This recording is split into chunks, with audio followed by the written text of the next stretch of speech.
भगवान श्री कृष्ण की जन्म कथा। भाद्रपद कृष्ण अष्टमी को श्री कृष्ण जन्माष्टमी कहते हैं, क्योंकि यह दिन भगवान श्री कृष्ण का जन्म दिवस माना जाता है। इसी तिथि की घनघोर अंधेरी आधी रात को रोहिणी नक्षत्र में मथुरा के कारागार में वसुदेव की पत्नी देवकी के गर्भ से भगवान श्री कृष्ण ने जन्म लिया था। यह तिथि उसी शुभ घड़ी की याद दिलाती है और सारे देश में बड़ी धूमधाम से मनाई जाती है। जन्माष्टमी के दिन भगवान श्री कृष्ण की जन्म संबंधी कथा भी सुनते सुनाते हैं। द्वापर युग में भोजवंशी राजा उग्रसेन मथुरा में राज्य करता था। उसके आताई पुत्र कंस ने उसे गद्दी से उतार दिया और स्वयं मथुरा का राजा बन बैठा। कंस की एक बहन देवकी थी, जिसका विवाह वसुदेव नामक यदुवंशी सरदार से हुआ था। एक समय कंस अपनी बहन देवकी को उसकी ससुराल पहुंचाने जा रहा था।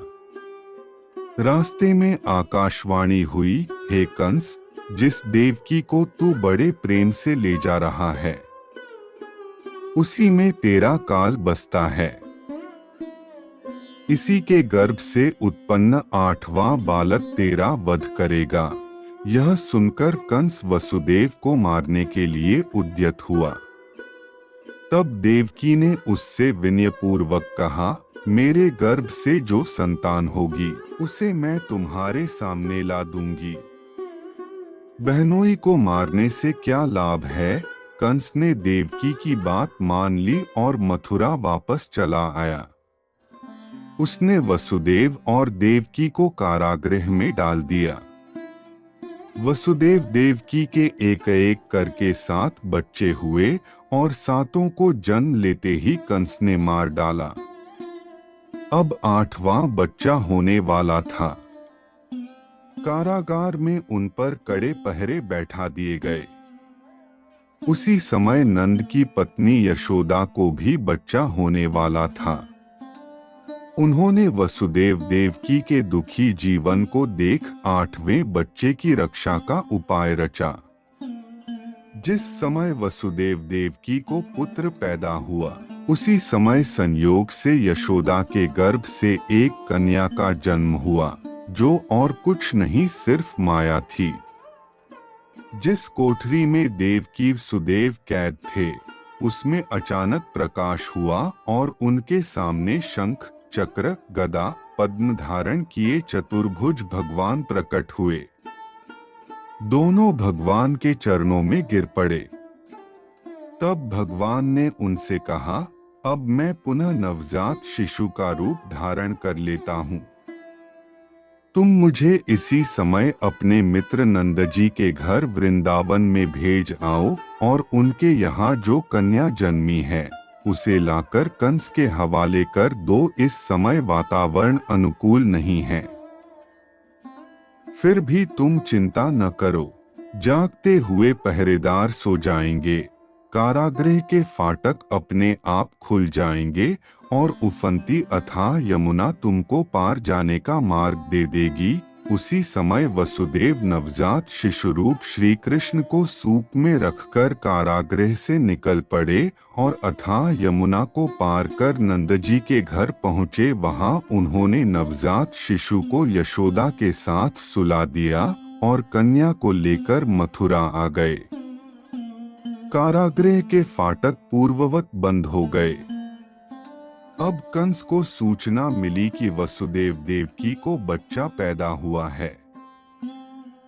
उसने बंदीगृह में जाकर देवकी के हाथ से नवजात कन्या को छीनकर पृथ्वी पर पटक देना चाहा, परंतु वह कन्या आकाश में उड़ गई और वहां से कहा, अरे मूर्ख, मुझे मारने से क्या होगा? तुझे मारने वाला तो वृंदावन में जा पहुंचा है। वह जल्द ही तुझे तेरे पापों का दंड देगा।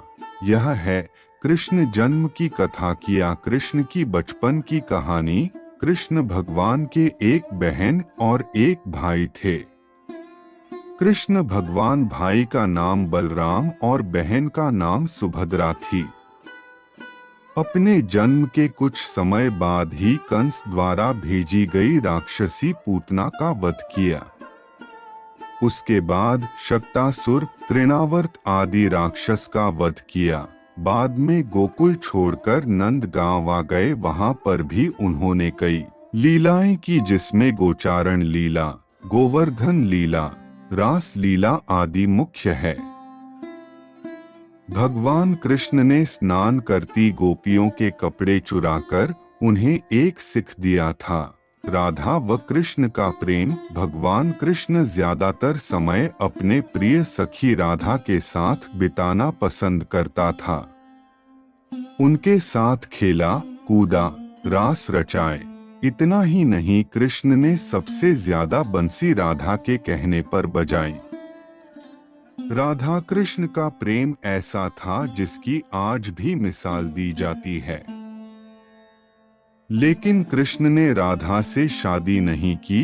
राधा व कृष्ण का प्रेम एक दूसरे से बहुत प्यार करने के बाद भी दोनों की मिलान नहीं हो पाया। राधा व कृष्ण के वियोग के समय राधा कृष्ण का प्रेम में कोई शारीरिक आकर्षण नहीं बल्कि आध्यात्मिक था। राधा और कृष्ण जब आखिरी बार मिले थे तो राधा ने कृष्ण से कहा था कि भले ही वो उनसे दूर जा रहे हैं, लेकिन मन से कृष्ण हमेशा उनके साथ ही रहेंगे। श्री कृष्ण ने किया मामा कंस का वध। कृष्ण ने वृंदावन में सभी से विदा लिया और अक्रूर जी श्री कृष्ण व बलराम को मथुरा लेकर आए, जहां कंस ने कृष्ण के प्राणांत की योजना बना रखी थी। श्री कृष्ण ने इसी समय मामा कंस का वध किया और मथुरा वासियों को उसके आतंक से कृष्ण ने कंस का वध किया। कंस कृष्ण को मारने की कोशिश कर रहा था, लेकिन हर बार व्यर्थ हुए। इसलिए उसने अक्रूर जी के साथ एक योजना बनाई। उन्होंने कृष्ण और बलराम को मथुरा में कुश्ती प्रतियोगिता के लिए आमंत्रित करने का संदेश भेजा। दोनों कार्यक्रम में शामिल होने के लिए राजी हो गए। एक बार कंस ने भाइयों को अपने दो सबसे मजबूत पहलवानों के खिलाफ खड़ा कर दिया। कृष्ण और बलराम ने चुनौती स्वीकार की और अपने विरोधियों को आसानी से हरा दिया। कंस ने अपना आपा खो दिया और अपने सैनिकों को लड़कों को मारने का आदेश दिया।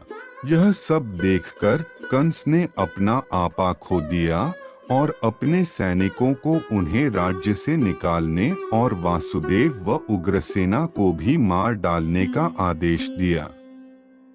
यह सुनकर कृष्ण कंस पर टूट पड़े और कंस के मुकुट को गिरा दिया और उसके बाल पकड़कर घसीटते हुए कुश्ती के अखाड़े तक ले गए। कंस यह साबित करने के लिए बेताब था कि वह एक बेहतर सेनानी है। उसने कृष्ण से लड़ने की चुनौती स्वीकार कर ली। कृष्ण ने उसे एक जोर से मुक्का मारा और कंस की मृत्यु हो गई। यह देखकर कंस के 8 भाइयों ने उन पर हमला किया, लेकिन बलराम ने अकेले ही अपनी उन सभी को मार डाला। कृष्ण तब अपने जन्म देने वाले माता पिता देवकी और वासुदेव से मिले। सच्चाई और अच्छाई की हमेशा जीत होती है। कंस के वध के बाद कृष्ण और बलराम शिक्षा के लिए अपने गुरु के आश्रम चले गए। कुछ दिन श्री कृष्ण ने द्वारका में ही बिताए। इसके बाद महाभारत का ऐतिहासिक युद्ध पांडवों और कौरवों के बीच लड़ा गया, जिसका नेतृत्व श्री कृष्ण ने किया। आशा करते हैं कि आज की वीडियो आपको पसंद आई होगी। अगर आपको यह वीडियो पसंद आई तो लाइक, शेयर एंड सब्सक्राइब जरूर करना। हमारे वीडियो देखने के लिए धन्यवाद।